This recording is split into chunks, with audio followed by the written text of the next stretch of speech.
Welcome to V3 news. లక్ష్యం సమాజహితం. నేను Emilia. ముందుగా హెడ్లైన్స్ చూద్దాం. టీఆర్ఎస్ నాయకులపై మాజీ కేంద్ర మంత్రి ఫైర్. కార్యకర్తలపై అధికార టీఆర్ఎస్ పార్టీ నాయకులు దాడులపై ఆగ్రహం రెచ్చగొట్టొద్దు.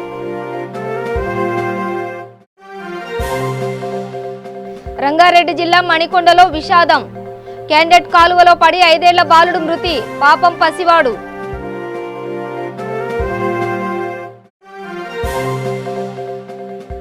తూర్పుగోదావరి జిల్లా వన్నెపూడిలో ఘోర రోడ్డు ప్రమాదం. లారీ ఆటో ఢీ. ఒకరు మృతి, 2 గాయాలు.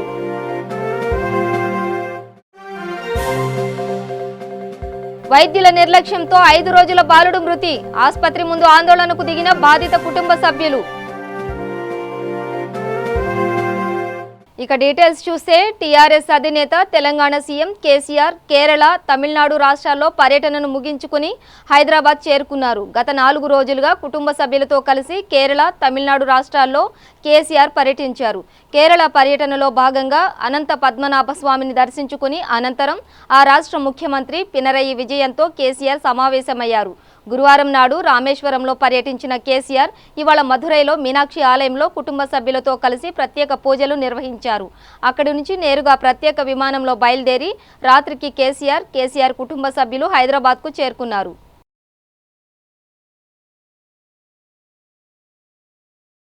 బీజేపీ వ్యక్తి ఆధారిత పార్టీ ఎన్నటికీ కాదని కేంద్ర మంత్రి నితిన్ గడ్కరీ అన్నారు. సిద్ధాంతాల ప్రాతిపాదికగానే పార్టీ పనిచేస్తుందని స్పష్టం చేశారు. ఏ నిర్ణయమైనా పార్లమెంటరీ బోర్డు తీసుకుంటుందని తేల్చి చెప్పారు. ప్రధాని మోదీ చుట్టూనే బీజేపీ రాజకీయాలు తిరుగుతున్నాయని, ఆయనపైనే పార్టీ పూర్తిగా ఆధారపడిందన్న వ్యాఖ్యలను గడ్కరీ కొట్టిపారేశారు. బీజేపీ ఎన్నటికీ మోదీ లేదా అమిత్ షాది కాదని తేల్చి చెప్పారు. గతంలో వాజ్పేయి, అద్వానీది కాలేదు, ఇప్పుడు మోదీ షాది కాదు అని గడ్కరీ అన్నారు. పార్టీ ప్రధాన పరస్పరం సహకరించుకుంటారని వివరించారు. పార్టీ బలంగా ఉండి నాయకుడు బలహీనంగా ఉంటే ఎన్నికల్లో విజయం సాధించలేం. కానీ నాయకుడు బలంగా ఉండి పార్టీ బలహీనంగా ఉన్నా గెలవచ్చు. బలమైన నాయకుడికి సహజంగానే అగ్రస్థానం దక్కుతుంది అని అన్నారు. 5 ఏళ్లలో చేసిన అభివృద్ధి ఏమీ లేకపోవడంతోనే జాతీయవాదాన్ని బీజేపీ తెరపైకి తెచ్చిందన్న ఆరోపణలను గడ్కరీ ఖండించారు. జాతీయవాదం సమస్య కాదని, అది బీజేపీ ఆత్మ అని స్పష్టం చేశారు. కాగా ప్రధాని కావాలనే ఆలోచన గాని, కోరిక గాని, అజెండాకు గాని లేదని గడ్కరీ స్పష్టం చేశారు. మోదీనే తమ నాయకుడని, ఆయనే ప్రధానిగా ఎన్నికవుతారని అన్నారు. వచ్చేది ఎన్డీఏ ప్రభుత్వమేనని, బీజేపీ ప్రభుత్వం ఎంత మాత్రం కాదన్నారు. ఒకవేళ బీజేపీకి సొంతంగా మెజారిటీ వచ్చినా దానిని ఎన్డీఏ ప్రభుత్వంగానే పరిగణిస్తామన్నారు.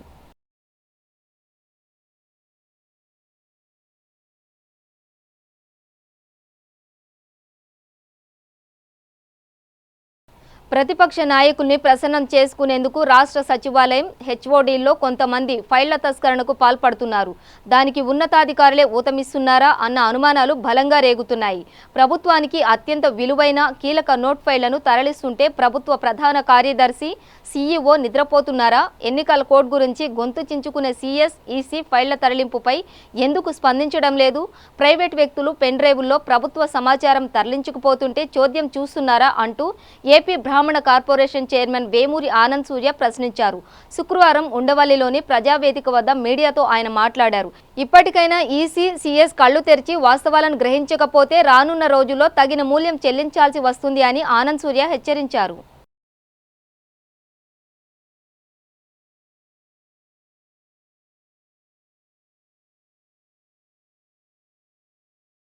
సినిమా టికెట్ రద్దులను ఇష్టానుసారంగా పెంచుకోవడానికి హైకోర్టు నిరాకరించింది.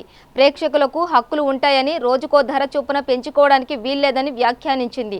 ధర పెంపు అంశంపై రాష్ట్ర ప్రభుత్వమే నిర్ణయం తీసుకోవాల్సి ఉంటుందని అభిప్రాయపడింది. మహర్షి సినిమా టికెట్ల రేట్లు పెంచుకోవడానికి అనుమతించాలని కోరుతూ పలు థియేటర్లు యాజమాన్యాలు ఇచ్చిన వినతి పత్రాలపై ఈ నెల 16లోగా నిర్ణయం తీసుకోవాలని ప్రభుత్వాన్ని ఆదేశించింది. బ్యాచ్ పిటిషన్లపై విచారించిన ఏసీజే రాఘవేంద్ర సింగ్ గౌహన్ ఈ మేరకు ఆదేశాలిచ్చారు. Gayatri hotels and theatres private limited సంస్థతో పాటు పలు థియేటర్లు యాజమాన్యాలు హైకోర్టును ఆశ్రయించాయి.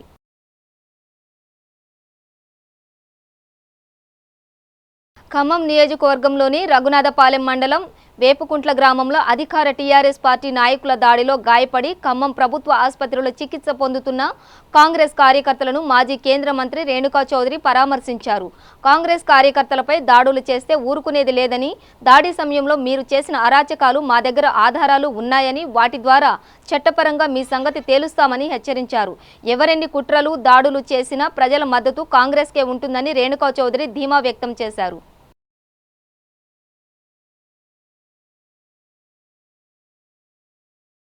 అప్రజాస్వామ్య విధానాలు అవలంబిస్తూ రౌడీ రాజకీయాలతో ప్రజల్ని బెదిరిస్తూ అమాయక ప్రజానికాన్ని పొట్టన పెట్టుకొని గ్రామ స్థాయిలో వీళ్ళు ఈ అన్రెస్ట్ తయారు చేస్తూ ప్రజల్ని బెదిరిస్తారని వాళ్ళు భ్రమపడుతున్నారు. ఒక స్థానిక ఎమ్మెల్యే ఇష్టానుసారం వెర్రివేగి మాట్లాడుతూ ఉంటే ఊర్లపైన పెట్రోల్ పోసి నిప్పంటిస్తానని ప్రజల్ని బెదిరిస్తే రంగారెడ్డి జిల్లా గండిపేట మండలం మణికొండ వద్ద విషాదం చోటు చేసుకుంది. ఆనంద్ అనే 5 ఏళ్ల బాలుడు క్యాండెట్ కాలువలో పడి మృతి చెందాడు. గండిపేట నుండి షేక్పేట్ వాటర్ ఫిల్టర్కు వెళ్లే క్యాండెట్ కాలువలో 4 బాలురు ఆడుతుండగా అందులో ఆనంద్ అనే బాలుడు గల్లంతయ్యాడు. గమనించిన స్థానికులు బాలుని బయటకు తీశారు. అక్కడకు చేరుకున్న నార్సింగ్ పోలీసులు కేసు నమోదు చేసుకుని దర్యాప్తు చేస్తున్నారు.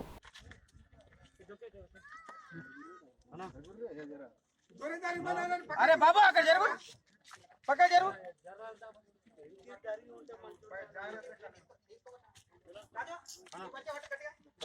पटेल पटेल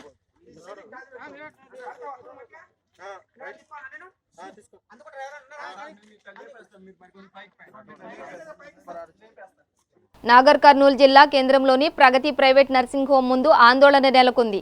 వైద్యుల నిర్లక్ష్యంతో తమ బిడ్డ చనిపోయాడంటూ ప్రగతి ప్రైవేట్ నర్సింగ్ హోం ముందు బాధిత కుటుంబ సభ్యులు ఆందోళనకు దిగారు. మండలంలోని గుడిపల్లి గ్రామానికి చెందిన చిన్నారెడ్డి దంపతులకు సంబంధించిన 5 రోజుల బాబును వైద్య పరీక్షల నిమిత్తం నర్సింగ్ హోంకు తీసుకువచ్చారు. అక్కడ పనిచేసే సిస్టర్ ఇంజెక్షన్ చేయడంతో పాటు వైద్యులు కూడా పరీక్షలు జరిపించారు. కొంతసేపటికి శిశువు మృతి చెందడంతో వైద్యం కోసం ప్రైవేట్ ఆసుపత్రికి వస్తే ఇంత ఘోరం జరిగిందంటూ తల్లిదండ్రులు రోధించారు.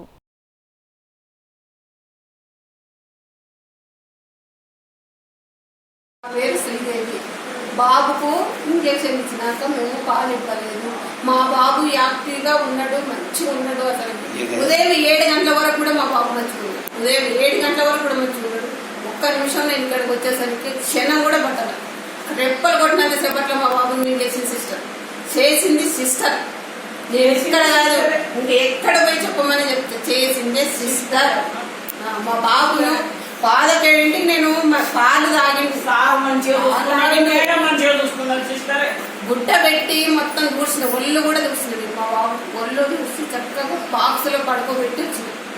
ఒక్క నిమిషంలో సిస్టర్ వచ్చి 3 సార్లు చేతికి వచ్చేసరికి మా బాబు బుక్క తీసుకున్నప్పుడు నేను వచ్చేదాకా నాగాలి కదా. నేను వచ్చినాక కూడా అమ్మా ఒక మాట నన్ను పిలవచ్చు కదా మరి ఏంటమ్మా విదర్స్తున్నావు, మాకు తెలీదా మాట్లాడుతున్నావు తెలిసేయాలి. తెలుసు కాదమ్మా అన్నాక అప్పటికి 3 సార్ల వరకు అన్నాడు. సిస్టర్ మా బాబు ఇలా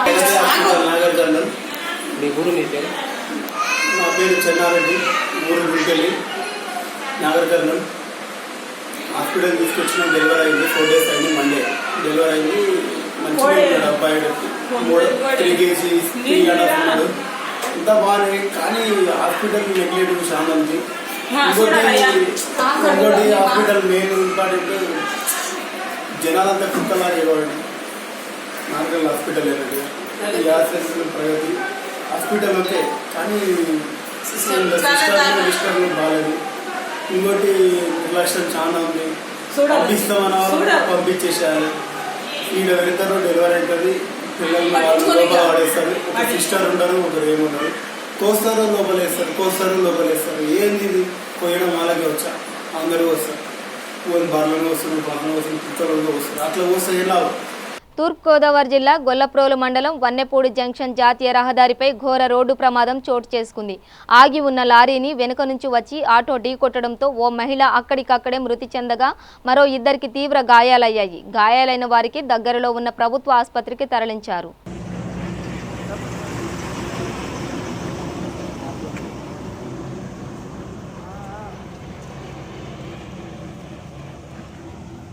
ఎక్కడున్నాడానే చిన్ననే చిన్ననే ఏంటి వాళ్ళ తాలూకు డ్రైవర్ ఉన్నాడు, ఆటో డ్రైవర్ ఉన్నాడు. ఉండమాను ఆటో డ్రైవర్ ఉన్నాడు మాకు.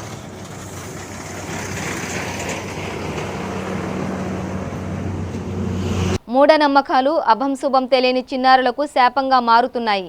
వైద్యులు లేని కారణంగా గిరిజనులు మూఢనమ్మకాలతో నాటు వైద్యాన్ని ఆశ్రయించిన ఘటన విజయనగరం జిల్లా పాచిపెంట మండలం కేసలి పంచాయతీ ఊపిగుడ్డి గ్రామంలో చోటు చేసుకుంది. కోట రాములమ్మ ఆడపిల్లలకు జన్మనిచ్చింది. అయితే గత కొద్ది రోజులుగా పిల్లలకు అనారోగ్యం బారిన పడడంతో పిల్లల ఆరోగ్య విషయంలో సూచనలు సలహాలు ఇచ్చే ఆ గిరిజన గ్రామాల్లో వైద్యులు లేకపోవడంతో నాటు వైద్యాన్ని ఆశ్రయించారు.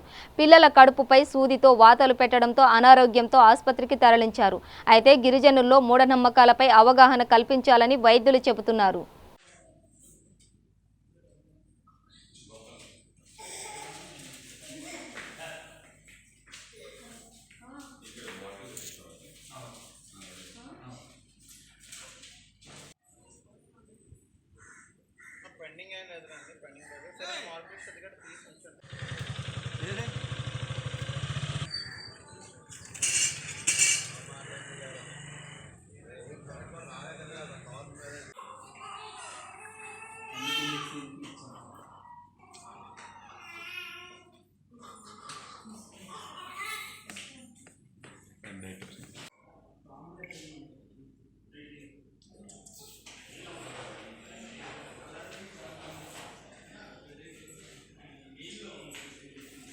రాములమ్మ ఉబిగుడి విలేజ్ పాచిపెంట మండలం నుంచి వచ్చిన కేసెస్ ఇది. 20 days బ్యాక్ సిహెచ్సి గవర్నమెంట్ హాస్పిటల్లోని సాలూరులోని డెలివరీస్ అయ్యింది. ఆ తర్వాత 3 days ఇక్కడ అబ్జర్వేషన్ పెట్టిన తర్వాత బేబీస్ని డిశ్చార్జ్ చేశాము. బేబీస్ ఇద్దరు low birth weight 2 kgs 2.2 kgs పుట్టారు. సో తల్లికి బ్రెస్ట్ ఫీడింగ్ ఎలా చేయాలి, కేఎంసీ ఎలా చేయాలి అని మనం చెప్పి ఒక వారం తర్వాత మళ్ళీ రమ్మని చెప్పి వాళ్ళని డిశ్చార్జ్ చేశాము. అన్ఫార్చునేట్లీ వాళ్ళు 1 week తర్వాత మళ్ళీ రావడం గట్టా జరగలేదు.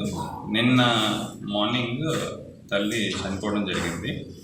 సో నిన్న నైట్ బేబీస్ ఇద్దరికి ఫీడింగ్ గట్టా పొద్దు నుంచి లేకపోవడం వల్ల ఐటీడీఏ పిఓ గారు బేబీస్ని ఇక్కడికి పంపించడం జరిగింది. సో నిన్న నైట్ నుంచి బేబీస్ ఇక్కడే ఉన్నారు.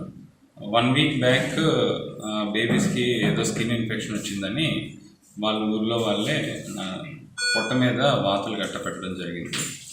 సో ఇది మనకి ఆల్రెడీ 3-4 సారి ఇలాగా జరగడం.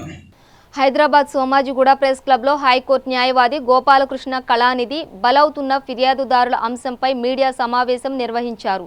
ఈ సందర్భంగా గోపాలకృష్ణ మాట్లాడుతూ పోలీసుల దురాగతాలు, కోర్టులలో జరిగే జాప్యం నడుమ చితికిపోతున్న అభాగ్యులు, ప్రేమ పేరుతో వలవేసి మహిళలను మోసగిస్తున్న దుర్మార్గుల ఆగడాలు నేపథ్యంలో మహిళా బాధితులకు న్యాయం జరిగేదెలా అని ప్రశ్నించారు. అదేవిధంగా సెక్షన్ 497 బదులుగా కొత్త సెక్షన్ తీసుకురావాలని డిమాండ్ చేశారు. సుప్రీంకోర్టే కేసు కొట్టేసింది మీడియా కాబట్టి సుప్రీంకోర్టు ఏ నేపథ్యంలో 497 రద్దు చేసింది, దాని అసలు అర్థం ఏంటి, వీళ్ళు తీసినటువంటి గడార్థం ఏంటి, ఈ విషయాల్లో మొత్తం ఈరోజు మనం చర్చించుకునే అంశాలు 5. ఒకటి, నా ప్రధానమైనటువంటి డిమాండ్ పార్లమెంట్లో ఈ 497కి ఆల్టర్నేటివ్గా ఇంకొక సెక్షన్ని ఒక బిల్ రూపంలో ప్రవేశపెట్టాలి. పార్లమెంట్లో బిల్లు ప్రవేశపెట్టాలి. నంబర్ 2, ఫిర్యాదుదారులు ఫిర్యాదు చేసినప్పుడు పోలీసులే ఆ ఫిర్యాదుదారులకి కౌంటర్ వాళ్ళ అగేన్స్ట్గానే మళ్ళీ కంప్లైంట్ ఇప్పించి కేసులు బుక్ చేయించి వాళ్ళని జైలులో పెట్టిన సందర్భాలు అనేక ఉన్నాయి. కాబట్టి అటువంటి ప్రయత్నం నిర్వహించుకోవాలి. దేశంలో ఉన్నటువంటి అన్ని మొత్తం అందరూ బీజేపీలకి నేను కోరుతున్నాను. ఈ ప్రశ్న ఇది నా రెండో డిమాండ్. మూడోది, అనేక మంది రెండో బాధితులు ఉన్నారు. వాళ్ళు పార్లమెంట్ మెంబర్స్ చేతిలో లైంగికంగా వేధింపబడటమే కాకుండా వితిన్ ప్రోగ్రామ్ పోలీస్ స్టేషన్కి పోయి కేసులు బుక్ చేసినా కూడా వాళ్ళని ఎటువంటి చర్యలు లేకుండా వాళ్ళు తీసుకుంటున్నారు. తర్వాత పోలీసులు ఏవైతే సాక్ష్యాలు వసూలు చేస్తున్నారో ఆ పోలీస్ సాక్ష్యాలు సరైన క్రమంలో పెట్టి సరైన పద్ధతిలో కోర్టులో ప్రవేశపెట్టకుండా సాక్ష్యాలు టీకిపోయేట్టు చేస్తున్నారు, సాక్షులను బెదిరిస్తున్నారు. ఈ నేపథ్యంలో కేసులు దిగిపోవడంతో మరి పోలీసుల నా టైటిల్ రాసలేను, పదైపోతున్నారు ఫిర్యాదుదారు, కంప్లైంట్ చేసే ఫిర్యాదుదారు పదైపోతున్నారు, పోలీసుల దురాగతాలకు అడ్డులేకుండా పోతుంది. సైటేషన్ చేస్తున్నారు, సుప్రీంకోర్టే కేసు కొట్టేసింది మీడియా. కాబట్టి సుప్రీంకోర్టు ఏ నేపథ్యంలో 497 రద్దు చేసింది, దాని అసలు అర్థం ఏంటి, వీళ్ళు తీసినటువంటి పెడార్థం ఏంటి, ఈ విషయాల్లో మొత్తం ఈరోజు మనం చర్చించుకునే అంశాలు 5. ఒకటి, నా ప్రధానమైనటువంటి డిమాండ్ పార్లమెంట్లో ఈ 497కి ఆల్టర్నేటివ్గా ఇంకొక సెక్షన్ని ఒక బిల్లు రూపంలో ప్రవేశపెట్టాలి. పార్లమెంట్లో బిల్లు ప్రవేశపెట్టాలి నంబర్ 1. నంబర్ 2, ఫిర్యాదుదారులు ఫిర్యాదు చేసినప్పుడు పోలీసులే ఆ ఫిర్యాదుదారులకి కౌంటర్ వాళ్ళ అగేన్స్ట్గానే మళ్ళా కంప్లైంట్ ఇప్పించి కేసులు బుక్ చేయించి వాళ్ళని జైల్లో పెట్టిన సందర్భాలు అనేక ఉన్నాయి. కాబట్టి అటువంటి ప్రయత్నం నిర్వహించుకోవాలి. దేశంలో ఉన్నటువంటి అన్ని మొత్తం అందరూ బీజేపీలని నేను కోరుతున్నాను ఈ ప్రశ్న ద్వారా. ఇది నా రెండో డిమాండ్. మూడోది, అనేక మంది రెండో బాధ్యతలు ఉన్నారు, వాళ్ళ పార్లమెంట్ మెంబర్స్ చేతిలో లైంగికంగా వేధింపబడటమే కాకుండా వితిన్ ప్రోగ్రామ్ పోలీస్ స్టేషన్కి పోయి కేసులు బుక్ చేసినా కూడా వాళ్ళని ఎటువంటి చర్యలు లేకుండా వాళ్ళు తీసుకుంటున్నారు. తర్వాత పోలీసులు ఏవైతే సాక్ష్యాలు వసూలు చేస్తున్నారో ఆ పోలీస్ సాక్ష్యాలు సరైన క్రమంలో పెట్టి సరైన పద్ధతిలో కోర్టులో ప్రవేశపెట్టకుండా సాక్ష్యాలు టీకిపోయేట్టు చేస్తున్నారు, సాక్షులను బెదిరిస్తున్నారు. ఈ నేపథ్యంలో కేసులు దిగిపోవడంతో మరి పోలీసుల నా టైటిల్ రాసలేను, పదైపోతున్నారు ఫిర్యాదుదారు, కంప్లైంట్ చేసే ఫిర్యాదుదారు పదైపోతున్నారు, పోలీసుల దురాగతాలకు అడ్డులేకుండా పోతుంది. సైటేషన్ చేస్తున్నారు, సుప్రీంకోర్టే కేసు కొట్టేసింది మీడియా. కాబట్టి సుప్రీంకోర్టు ఏ నేపథ్యంలో 497 రద్దు చేసింది, దాని అసలు అర్థం ఏంటి, వీళ్ళు తీసినటువంటి పెడార్థం ఏంటి, ఈ విషయాల్లో మొత్తం ఈరోజు మనం చర్చించుకునే అంశాలు 5. ఒకటి, నా ప్రధానమైనటువంటి డిమాండ్ పార్లమెంట్లో ఈ 497కి ఆల్టర్నేటివ్గా ఇంకొక సెక్షన్ని ఒక బిల్లు రూపంలో ప్రవేశపెట్టాలి. పార్లమెంట్లో బిల్లు ప్రవేశపెట్టాలి నంబర్ 1. నంబర్ 2, ఫిర్యాదుదారులు ఫిర్యాదు చేసినప్పుడు పోలీసులే ఆ ఫిర్యాదుదారులకి కౌంటర్ వాళ్ళ అగేన్స్ట్గానే మళ్ళా కంప్లైంట్ ఇప్పించి కేసులు బుక్ చేయించి వాళ్ళని జైల్లో పెట్టిన సందర్భాలు అనేక ఉన్నాయి. కాబట్టి అటువంటి ప్రయత్నం నిర్వహించుకోవాలి. దేశంలో ఉన్నటువంటి అన్ని మొత్తం అందరూ బీజేపీలని నేను కోరుతున్నాను ఈ ప్రశ్న ద్వారా. ఇది నా రెండో డిమాండ్. మూడోది, అనేక మంది రెండో బాధ్యతలు ఉన్నారు, వాళ్ళ పార్లమెంట్ మెంబర్స్ చేతిలో లైంగికంగా వేధింపబడటమే కాకుండా వితిన్ ప్రోగ్రామ్ పోలీస్ స్టేషన్కి పోయి కేసులు బుక్ చేసినా కూడా వాళ్ళని ఎటువంటి చర్యలు లేకుండా వాళ్ళు తీసుకుంటున్నారు. తర్వాత పోలీసులు ఏవైతే సాక్ష్యాలు వసూలు చేస్తున్నారో ఆ పోలీస్ సాక్ష్యాలు సరైన క్రమంలో పెట్టి సరైన పద్ధతిలో కోర్టులో ప్రవేశపెట్టకుండా సాక్ష్యాలు టీకిపోయేట్టు చేస్తున్నారు, సాక్షులను బెదిరిస్తున్నారు. ఈ నేపథ్యంలో కేసులు దిగిపోవడంతో మరి పోలీసుల నా టైటిల్ రాసలేను, పదైపోతున్నారు ఫిర్యాదుదారు, కంప్లైంట్ చేసే ఫిర్యాదుదారు పదైపోతున్నారు, దురాగతాలకు అడ్డులేకుండా పోతుంది. భద్రాద్రి పాలవంచ మండలంలోని పలు గ్రామాల్లో జిల్లా కలెక్టర్ రజత్ కుమార్ షైనీ పర్యటన నిర్వహించారు. పాల్వంచ మండలం పరిధిలోని జగన్నాథపురం, నాగారం, యానంబైల్, బిక్కుతండ గ్రామాల్లో విస్తృతంగా జిల్లా కలెక్టర్ పర్యటించి అక్కడ జరుగుతున్న ఉపాధి హామీ పనులను, నర్సరీలను పరిశీలించారు. అక్కడ జరుగుతున్న పనులను అధికారులను అడిగి తెలుసుకున్నారు. ఎండ తీవ్రత ఎక్కువగా ఉన్న నేపథ్యంలో ఉపాధి హామీ పనులకు వచ్చే కూలీలకు మంచినీళ్లు, ORS ప్యాకెట్లను ఏర్పాటు చేయాలని అధికారులకు సూచించారు. భద్రాద్రి కొత్తగూడెం జిల్లాలో నర్సరీస్ పరిస్థితి ఏంటి? ఇప్పుడు వచ్చిన రాబోయే రోజుల్లో హరితహారం 2019 సీజన్ మళ్ళీ స్టార్ట్ అవుతుంది జూలై నెల నుంచి. దీనికోసం నర్సరీలో ఎంతవరకు ప్లాంటేషన్ చేసుకున్నాము, ఎంతవరకు సర్వైవల్ ఉంది, అవన్నీ చెక్ చేయడానికి. దాంతో సహా మన ఉపాధి హామీ పథకం కింద లేబర్ ఎక్కడెక్కడ ఎంతమంది పని చేస్తున్నారు, వాళ్ళకి ఎండాకాలంలో ఏమేమి సువిధాలు మనము ఇస్తున్నాము, నీళ్ళు కానీ ORS ప్యాకెట్ కానీ అవి అన్నీ చెక్ చేస్తున్నాము. దాంతోపాటు మన రెవెన్యూ వైపు నుంచి కూడా ప్రస్తుతం మనము మళ్ళీ మిగిలిన ఖాతాలు, అది భూ సమస్యలు, అది కూడా పరిష్కారం చేస్తున్నాము.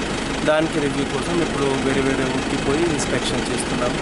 నిన్న కూడా మనము ఉండాల అల్లపల్లి మండలంలో అవన్నీ చెక్ చేసాము. స్వచ్ఛ భారత్ మిషన్ కింద కూడా ఇప్పుడు ఎన్నికలు ఏ మండలంలో MPTC, ZPTC ఎన్నికలు అయిపోయింది. ఎంపీడీలు, తహసీల్దార్లు ఫ్రీ ఉన్నారు. వాళ్ళు ఇప్పుడు స్వచ్ఛ భారత్ మిషన్ కింద కూడా మిగిలిన ఎక్కడ ఈ బాత్రూమ్, లాట్రిన్ రూమ్లు లేవు, అవి కూడా కన్స్ట్రక్ట్ చేసుకుంటారు. కృష్ణా జిల్లా నూజివీడు మండలం మిర్జాపురం వెంకన్న చెరువు వద్ద ఈ తెల్లవారుజామున ఘోర రోడ్డు ప్రమాదం జరిగింది. వైజాగ్ నుంచి బొగ్గులోడుతో వస్తున్న AP16 TQ0078 ఎదురుగా వస్తున్న కంకర లోడుతో నూజివీడు నుంచి వస్తున్న TN19 AA 187-9 నెంబర్ గల టిప్పర్ వాహనాన్ని ఢీకొనడంతో 2 వాహనాలు పూర్తిగా ధ్వంసం అవడంతో పాటు బొగ్గు లారీ నడుపుతున్న డ్రైవర్ వీరబాబు సంఘటనా స్థలంలోనే మృతి చెందాడు. మరో లారీ డ్రైవర్కు తీవ్ర గాయాలు కావడంతో స్థానిక ఏరియా ఆసుపత్రికి తరలించారు. Nuzvid circle inspector Geetha Ramakrishna, rural SI Durga Prasad తన సిబ్బందితో హుటాహుటీన సంఘటనా స్థలానికి వచ్చి ట్రాఫిక్ క్లియర్ చేసి క్యాబిన్లో ఇరుక్కున్న మృతదేహాన్ని వెలికితీసి ప్రభుత్వ ఆసుపత్రికి తరలించారు.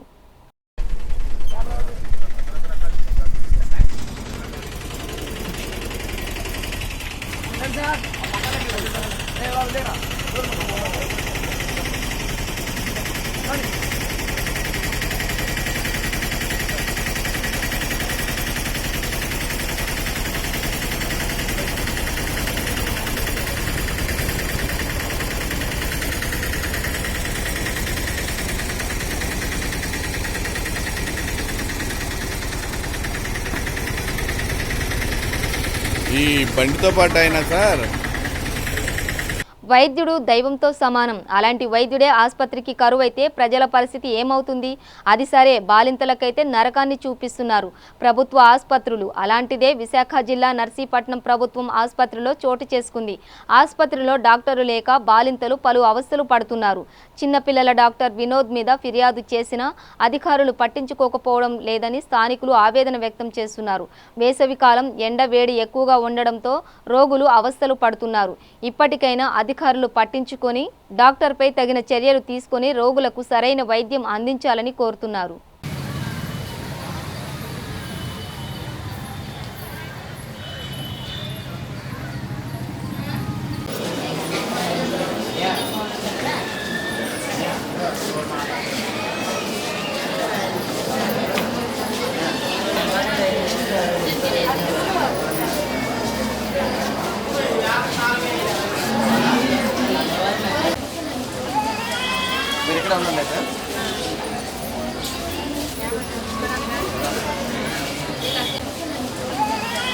మీరు ఎక్కడ ఉండండి సార్.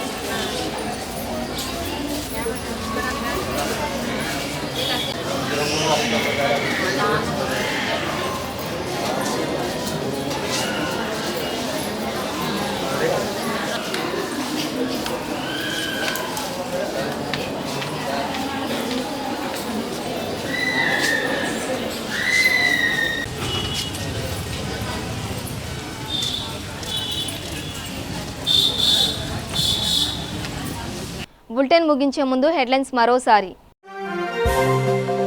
టీఆర్ఎస్ నాయకులపై మాజీ కేంద్ర మంత్రి ఫైర్.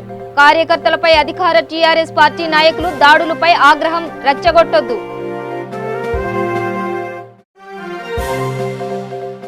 రంగారెడ్డి జిల్లా మణికొండలో విషాదం. క్యాండెట్ కాలువలో పడి 5 ఏళ్ల బాలుడు మృతి. పాపం పసివాడు.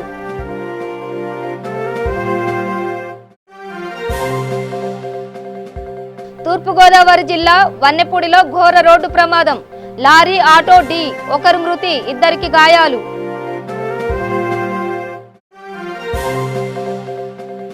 వైద్యుల నిర్లక్ష్యంతో 5 రోజుల బాలుడు మృతి.